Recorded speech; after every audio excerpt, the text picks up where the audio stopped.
ஒரு டைரக்டரை ஒரு assistant directors குருவாக பார்ப்பான், இல்லை வந்து கடுப்பாக கூட பார்ப்பான், இதை வேணால் வச்சுக்கலாம். ஆனால் கண்ணை என்னை எப்படி பார்த்தான் அப்படின்னா என்னை புக் மை ஷோவாக பார்ப்பான். எப்போ பார் நுங்கம்பாக்கத்தில் நிறைய மழை பெஞ்சதே நான் ஃபீல் பண்ணுறேன்னா அதுக்கு ரொம்ப முக்கியமான காரணம் கணேஷ் சார் தான்.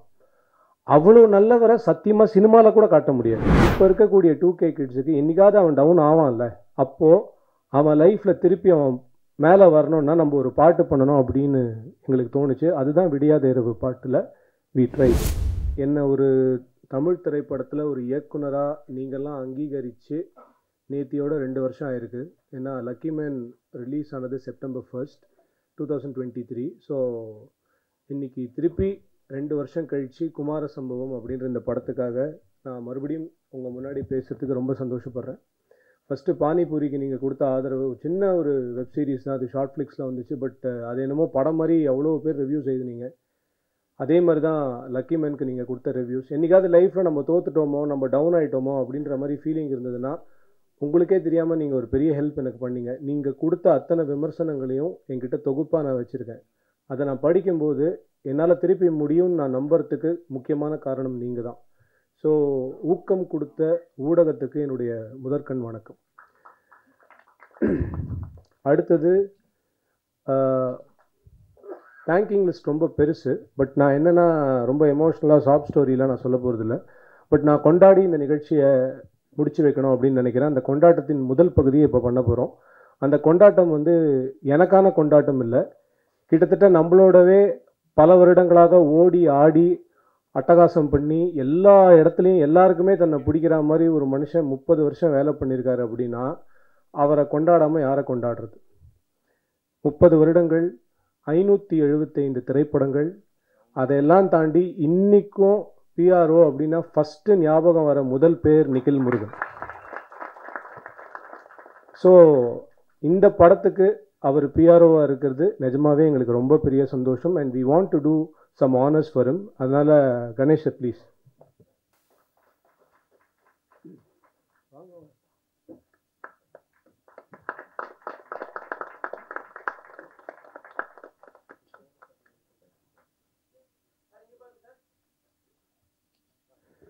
நிக்கில்னா அந்த டப்பாவில் பொண்ணு வச்ச இடத்துல பூவை வைக்கல, பொண்ணையே தான் வச்சுருக்கோம்.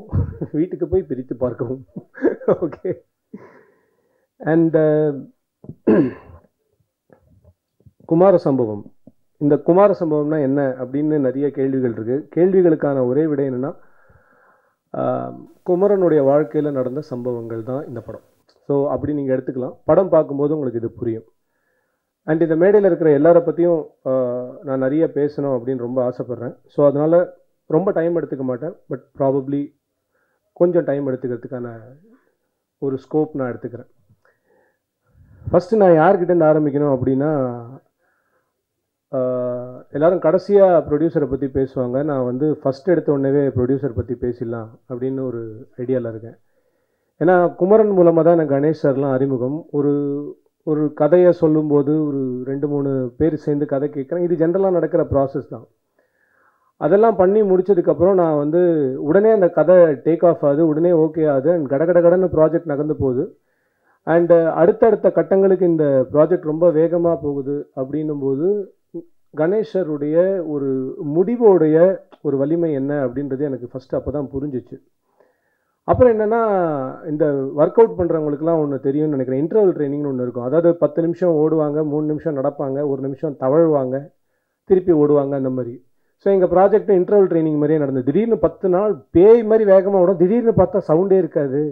இப்படிலாம் நடந்துக்கிட்டே இருக்கும். நான் என்னடா இது நல்லா தானே போயிட்டுருக்கு, ஏன் திடீர்னு நிற்குது, ஏன் இப்படி இருக்குது? இந்த மாதிரி எல்லா டைரக்டருக்கும் இருக்கிற அந்த ஒரு சின்ன கலக்கம் இருக்கும். ஏன்னா டைரக்ஷன்றது ஒரு பெரிய ஃப்ளோ. அந்த ஃப்ளோ டிஸ்டர்ப் ஆச்சு அப்படின்னா அதில் எத்தனை விஷயங்களை வந்து நம்மளால் திருப்பி கொண்டு வர முடியும்னு தெரியாதுன்றதை நான் ரொம்ப தீர்மானமாக நம்புகிறேன்.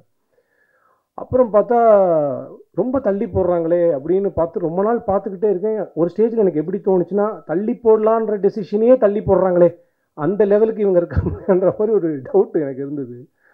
அப்புறம் ஒரு விஷயம் என்னோட கிரிக்கெட் கோச் ரமேஷ் சார் ஒன்று சொல்லி கொடுத்தாரு.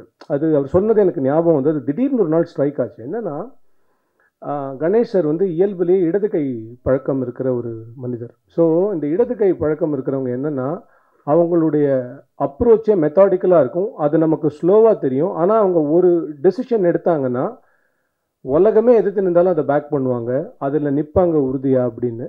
ஸோ கணேஷ் சார் உறுதியாக நின்றதுனால மட்டும்தான் இந்த மேடையில் நான் உறுதியாக நின்று பேச முடியுது. ஸோ தேங்க்யூ கணேஷ் சார், நீங்கள் இல்லைன்னா this is not possible. And நான் ஒரு தடவையும் இந்த வானிலை பார்க்கும்போது நம்ம தமிழ்நாடு வெதர்மேன் சொல்லுவார், நுங்கம்பாக்கம்ல இவ்வளோ மழை, மீனம்பாக்கம்ல இவ்வளோ, எப்போ பாரு நுங்கம்பாக்கத்தில் நிறைய மழை பெஞ்சதே நான் ஃபீல் பண்ணுறேன்னா அதுக்கு ரொம்ப முக்கியமான காரணம் கணேஷ் சார் தான். அவ்வளோ நல்லவரை சத்தியமாக சினிமாவில் கூட காட்ட முடியாது. ஏன்னா இந்த ப்ராஜெக்டை நடந்த டைமில் இப்போ வரைக்கும் யாருக்கும் ஒரு பேமெண்ட் பெண்டிங் அப்படின்றது இல்லை. எல்லாருக்கும் நேரத்துக்கு அவங்களுக்கான சம்பளம், அவங்களுடைய திறமைக்கும் தகுதிக்கும் வாய்ந்த சம்பளம், யார்கிட்டையும் பார்கெயின் கூட பண்ணாமல் அவங்க கேட்குற சம்பளத்தை கொடுக்குற ஒரு எக்ஸ்ட்ராடினரியான முதலாளி. நான் உண்மையிலே சொல்கிறேன், ஒரு டேரக்டராக நான் இந்த படத்தில் ஜெயிச்சேன்னா எனக்கு இன்னொரு படம் கிடைக்கலாம், இன்னும் 2 படம் கிடைக்கலாம். ஆனால் ஒரு ப்ரொடியூசராக என் ப்ரொடியூசர் ஜெயிக்கணும்னு நான் ஏன் ஆசைப்பட்றேன்னா, அவர் ஜெயிச்சா என்ன மாதிரி ஒரு 3லேருந்து 4 டேரக்டருக்கு லைஃப் கிடைக்கும். I am very sure. அந்த அளவுக்கு அவ்வளோ பேஷன் இருக்குது அவருக்கு ஒரு விஷயத்தை பண்ணுறதுல. எனக்கு அதுதான் ரொம்ப பிடிச்சது அவர்கிட்ட. அண்ட் இன்னைக்கு குமரன் வந்து எனக்கு ஒரு அண்ணன் மாதிரி அப்படின்னு பேசினார் தெரியுமா. நிஜமாவே அண்ணன் மாதிரின்லாம் சொல்ல வேணாம், அண்ணனே சொல்லியிருக்கலாம் குமரன் என்னை பொறுத்த வரைக்கும். அந்த மாதிரி தான் அவர் வந்து குமரனை பார்க்குறாருன்னு நான் நினைக்கிறேன். அடுத்தது யாருன்னா, இந்த ப்ராஜெக்டில் வந்து முதல் முயற்சியாக இதுலேருந்து பாட்டிலேருந்து தான் ஆரம்பித்தோம். ஸோ அச்சு தான் ஆரம்பித்தான். அச்சு கூட ஒர்க் பண்ணுறது ரொம்ப அலாதியான அனுபவம். பேசிக்காக அச்சு மாதிரி ஒரு கம்போசர் வந்து ரொம்ப ரொம்ப ரேர். அது எத்தனை பேருக்கு தெரியும் தெரியல. ஏன்னா இன்றைக்கி தமிழ் சினிமா எந்த கட்டத்துக்கு போயிருக்குன்னா, ஒரு படம் கூட வராத ஒரு மியூசிக் டைரக்டருக்கு 10 படம் கொடுக்கறதுக்கு எல்லாம் ரெடியாக இருக்காங்க. ஆனால் பின்னோக்கி போய் பார்த்து நல்ல மியூசிக் டைரக்டர்ஸ் நிறைய பேர் இருக்காங்க. அவங்கள ஒரு கம்போசரை மேலே கொண்டு வருவோமேன்ட்டு சொல்லிட்டு ஏதாவது ஒரு டைரக்டர், ஏதாவது ஒரு ப்ரொடியூசர் யோசிச்சாங்கன்னா அச்சு மாதிரி நிறைய பேரை நம்ம திருப்பி மீட்டு கொண்டு வர முடியும் அப்படின்னு நான் நினைக்கிறேன். விடியாத இரவு பாட்டு எதுக்காக பண்ணோன்றதை நான் இப்போ சொல்கிறேன். உண்மையிலேயே என் தாத்தா பாட்டி காலத்தில் மயக்கமாக கலக்கமாக இருந்தது. என்னுடைய அப்பா அம்மா ப்ராபப்ளி இன்னும் கொஞ்சம் தள்ளி வந்த காலத்தில் வந்து யாராவது டவுனாக இருந்தால் ஒவ்வொரு பூக்களுமேனு ஒரு பாட்டு இருந்தது. இப்போ இருக்கக்கூடிய 2K கிட்ஸுக்கு என்றைக்காவது அவன் டவுன் ஆவான்ல, அப்போது அவன் லைஃப்பில் திருப்பி அவன் மேலே வரணும்னா நம்ம ஒரு பாட்டு பண்ணணும் அப்படின்னு எங்களுக்கு தோணுச்சு. அதுதான் விடியாத இரவு பாட்டில் வி ட்ரைட். அது என்னுடைய ஞானகுரு ஞான தகப்பன் கண்ணதாசனுக்காக இந்த பாட்டை ஒருவேளை அவர் எழுதினா எப்படி எழுதுவார் அப்படின்னு நினச்சி நான் எழுதின பாட்டு அது. இந்த படத்தில் 6 பாட்டு பண்ணோம். இந்த 6 பாட்டுமே, ஒரு பாட்டு வந்து பாரதியாருக்கு டெடிகேட் பண்ணோம், ஒரு பாட்டு நாமுத்துக்குமாருக்கு டெடிகேட் பண்ணோம், ஒரு பாட்டு வைரமுத்து சாருக்கு பண்ணோம், ஒரு பாட்டு வாலி சாருக்கு பண்ணோம், ஒரு பாட்டு கண்ணதாசன் சாருக்கு பண்ணோம், ஒரு பாட்டு இப்போ இருக்கிற அசல் கோளார் பால் டப்பா மாதிரி நம்மளாலையும் எழுத முடியாதுன்னு சும்மா ட்ரை பண்ணி பார்த்தோம். அதுவும் எனக்கு தெரிஞ்சு நல்லா தான் வந்திருக்குன்னு நினைக்கிறேன். ஸோ யாருக்கும் வாய்ப்பு கொடுக்கக்கூடாது அப்படின்ற எண்ணம்லாம் எனக்கு கிடையாது மிஸ்டர் ஆனந்த். நீங்கள் சொன்னீங்க. எனக்கு என்னென்னா, இந்த படத்தில் நான் வாய்ப்பு கொடுத்துக்கிட்டேன் அப்படின்னு நான் நினைக்கிறேன். ஏன்னா எனக்கு ஒரு வாய்ப்போட அருமை தெரியும். எனக்கு கொடுத்த வாய்ப்புகள், நிராகரிக்கப்பட்ட வாய்ப்புகள்லாம் எவ்வளோ இருந்ததுன்னு தெரியும். நான் ஒரு வேளை தப்பாக எழுதினேன்னா வேறு யாராவது யோசிக்கலாம் அப்படின்றது தான் என்னோடய ஐடியா. இன்றைக்கி ஆடியன்ஸ்க்கு வந்து ஒரு தேட்டருக்கு வரும்போது, எங்கேயாவது ஒரு மாலுக்கு வந்து பார்க்கும்போது, குழந்தைங்களோட வர நிறைய பேரண்ட்ஸ்க்கு வந்து எந்த படத்துக்கு போகிறதுனே தெரில. யூஏ இருக்குது, போகலாமா வேணாமா, ஐயோ இது ஏவா இருக்குது, இதுங்க போகவே வேணாம், இது பயங்கர ஆக்ஷன் படமாக இருக்கும், குழந்தைங்களை கூப்பிட்டு போனோம். இந்த மாதிரி ஒரு அப்பா அம்மா எப்பயுமே குழப்பத்தில் இருக்காங்க. அந்த அப்பா அம்மாக்கள்லாம் கவலையப்படாமல் உங்கள் வீட்டில் இருக்கிற நண்டு சிண்டு எல்லாத்தையும் கூட்டிகிட்டு கண்டிப்பாக செப்டம்பர் 12 நீங்கள் தேட்டருக்கு வரலாம். உங்கள் வீட்டில் இருக்கிற பெரியவங்களையும் கூட்டிகிட்டு வாங்க. குடும்பமாக இந்த மாதிரி ஒரு படத்தை நீங்கள் என்ஜாய் பண்ணுறதுக்கு யூ டன் சம்திங். படம் முடிஞ்சு ரொம்ப நாள் அப்படி போயிட்டுருக்கு. போஸ்ட் ப்ரொடக்ஷன்லாம் முடிஞ்சதுக்கப்புறம் நானே வாசுக்கு ஃபோன் பண்ணி, டேய் என்ன நடக்குதுன்னு கேட்டியாடா? இல்லை சார், நீங்களே சங்கடமாக இருப்பீங்க, நான் எதுக்கு சார் பேசி உங்களை இன்னும் சங்கடப்படுத்தணும். அதாவது அவனே முடிவு பண்ணிவிடுவான். நான் சங்கடமாக இருப்பேன், நான் டிப்ரெஷனில் இருப்பேன், நான் ஏதாவது சைக்கியாட்ரிஸ்ட் கிட்ட போய்ட்டு எல்லாம் அவனே முடிவு பண்ணிடுவார். அப்புறம் நான் எதுக்கு முடிவு பண்ணுன்ற மாதிரி இருக்கும். அப்புறம் வந்து ரொம்ப பாசக்கார ஒரு கேரக்டர் வாசு. எனக்கு ரொம்ப பிடிக்கும் வாசு. அப்போ அந்த ஒரு விஷயம், அந்த ஊர் பாசம்னுவாங்கள்ல, அதுதான் வாசு. அடுத்தது மதன் லக்கிமேன்லேருந்து என் கூட ஒர்க் பண்ணுறான். ஸோ லக்கிமேன்லேருந்து டெக்னிக்கலி அவன் சொன்னதை வச்சு பார்க்கும்போது என்கிட்ட திட்டு வாங்கிட்டு இருக்கான். ஆனால் நான் என்ன சொல்கிறேன் அப்படின்னா, எனக்கு யாரை நல்லா வேலை செய்யாதவங்க வேலை செய்யலை அப்படின்னா நான் என்றைக்குமே எனக்கு கோவமே வராது. ஏன்னா அவங்களால அவ்வளோதான் பண்ண முடியும் அப்படின்னு. ஆனால் நல்லா வேலை செய்கிறவங்க தப்பு பண்ணால் தான் நம்ம எல்லாருக்குமே கோவம் வரும். மதனோட டீமும் எக்ஸ்ட்ராடினரியாக வேலை செய்கிறவங்க.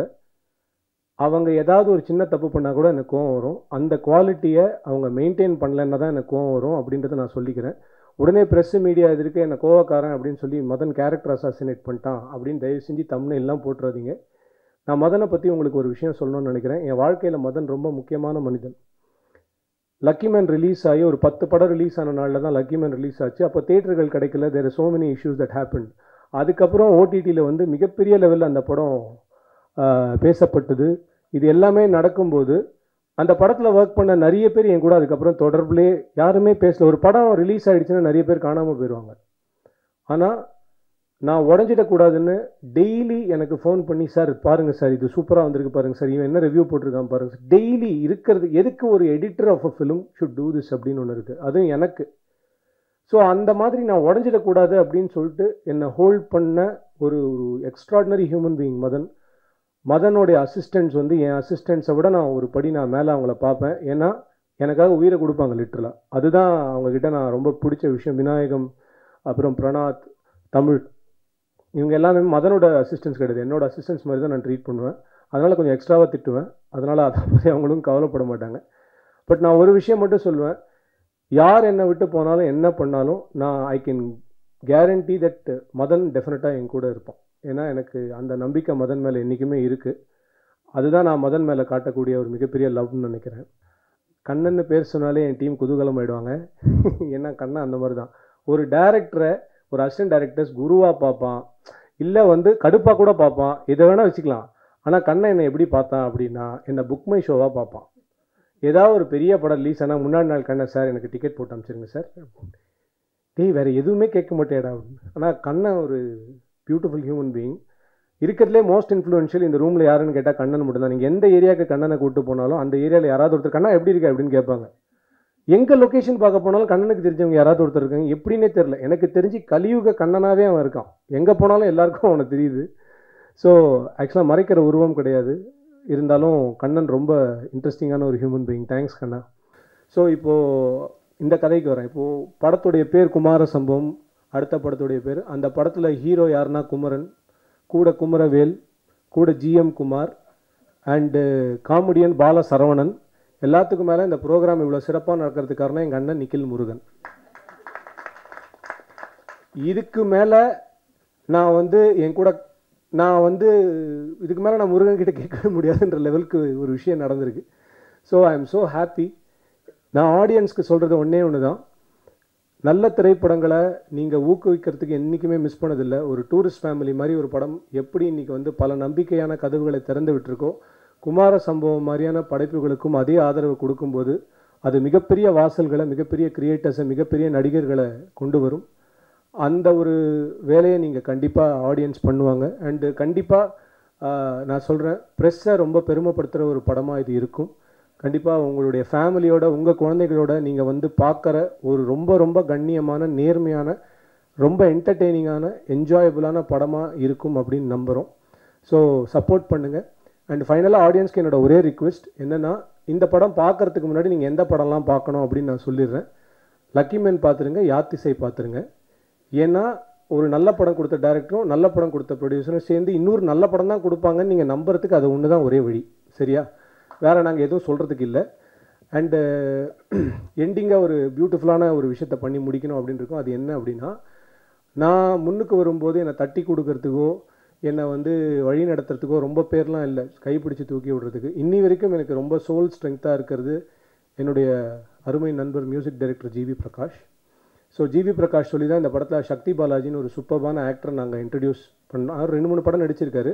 அவர் இறுதி சுற்று, அதுக்கப்புறம் வந்து சூரரை போற்றுலலாம் வந்து அசிஸ்டன்ட் டைரக்டராக ஒர்க் பண்ணியிருக்காரு. ஆனால் இந்த படத்தில் நான் கூப்பிட்டேன்ன உடனே வந்து ஒரு பியூட்டிஃபுல் விச்சுன்னு ஒரு கேரக்டர் பண்ணார். ஸோ ஜிவி சொன்னால் அது கரெக்டாக இருக்கும்னு நம்புகிற ஒருத்தர்னா. ஸோ ஜிவி என்கிட்ட சொல்லிக்கிட்டே இருக்கிற ஒரு விஷயம், என்றைக்காக இருந்தாலும் நீ உன்னோட வேலையை பண்ணிகிட்டே எங்கேயாவது யாராவது ஒருத்தர் நோட் பண்ணிகிட்டே இருப்பாங்க அப்படின்னு சொல்லிட்டு. அண்ட் என்னுடைய வாழ்க்கையில் நிறைய ஊக்கம் எனக்கு கொடுத்த நண்பர் ஜிவி தான். ஸோ இன்றைக்கி இல்லை, என்றைக்குமே அது இருக்கும் அப்படின்னு எனக்கு தெரியும். ஸோ ஒரு 20 ஆண்டு கால நட்பு எங்களுது. அந்த மாதிரி ஜிவி எனக்கு கொடுத்த ஊக்கம், எனக்கு நல்ல டைம் வரும்போதெல்லாம் ஜிவி வந்து கொடுக்கக்கூடிய அந்த வார்த்தைகள் வந்து எனக்கு மிகப்பெரிய உத்வேகத்தை கொடுக்கும். ஸோ ஒருத்தருக்கு நல்ல டைம் வருது அப்படின்றது நம்ம தெரிஞ்சுக்கலாம். ஸோ குமரனுக்கு நல்ல டைம் வந்துருச்சு அப்படின்னு நான் நினைக்கிறேன். On that note I really want to wish Kumaran, உனக்கு நல்ல டைம் வந்துருச்சு. அந்த டைம் இங்கேருந்தே ஆரம்பிக்கணும்னு நினைக்கிறேன். ஆதி கொஞ்சம் கொடுக்குறியா?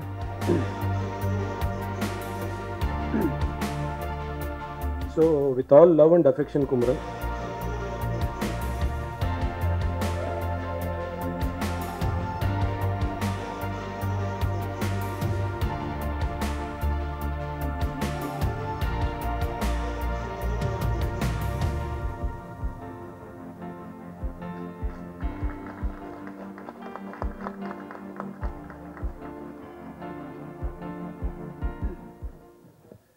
அண்ட் இதுக்கப்புறம் என்னுடைய அவுட்டோர் ப்ரொமோஷன்ஸில் உறுதுணையாக இருக்கக்கூடிய விஜய் செல்லையா, ஸ்ரீதர் அண்ட் எங்களுடைய டிஜிட்டல் ப்ரொமோஷன்ஸில் பட்டைய கலப்புற என் தலைவர் சித்தார்த், இவங்க எல்லாருக்குமே என்னுடைய வாழ்த்துக்களையும் தெரிவித்துக் கொள்கிறேன். Present media, thank you for your time. And கண்டிப்பாக குமார சம்பவம் உங்கள் வாழ்க்கையில் மறக்க முடியாத ஒரு படைப்பாக கொடுக்கறதுக்கு நாங்கள் முயற்சி பண்ணியிருக்கோம். உங்கள் ஆதரவு கண்டிப்பாக இருக்கும் நம்புகிறோம். Thank you so much for your time and thank you so much for your love and thank you for what ever you are going to give to us. Thank you.